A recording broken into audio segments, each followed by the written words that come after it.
Welcome to another new video of from the NextGen tutorial. Now this is the formula for the banking chapter.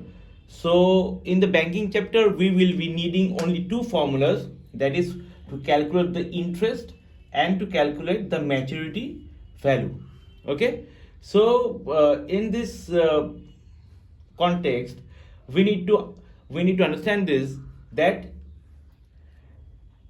this interest is calculated actually on the basis of per month. Okay, so up till now in compound interest or in the simple interest we have calculated the interest based on the number of years, but in banking it is required to calculate it on the basis of the number of months. So here the formula for the interest is P into n plus 1 by 2 into 12. Why is 12? Because we are calculating per month, and in 1 year we have got 12 months. Okay, so if I have to find the interest for 1 month, I need to divide it by 12. So this is why it is 12 over here into R by 100, that is the rate, by 100. Okay, so this is the formula, and this P is the amount deposited per month. It is actually the amount which has been deposited per month. Now N is the number of months for which the amount was deposited. Suppose I have deposited it for 4 years, right?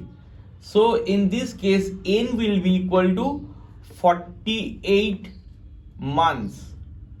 Okay, so if I have deposited this for 4 years, then the N will be equal to 48 months.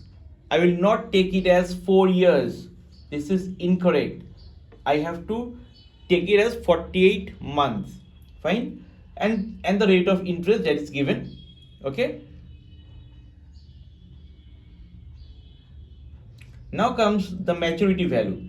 So what do you mean by the maturity value? Suppose I have deposited 100 rupees for 12 months. Fine. So at the end I need to get the 1200 rupees that I have deposited in total.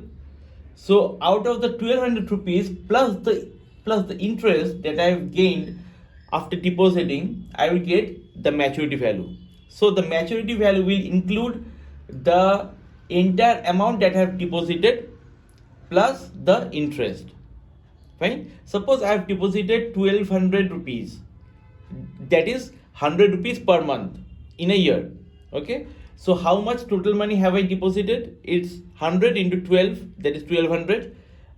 Again at the maturity, when I will get the total amount, I will also have the interest added to it. Since I have deposited in the bank, hence the bank is giving me this reward as the interest.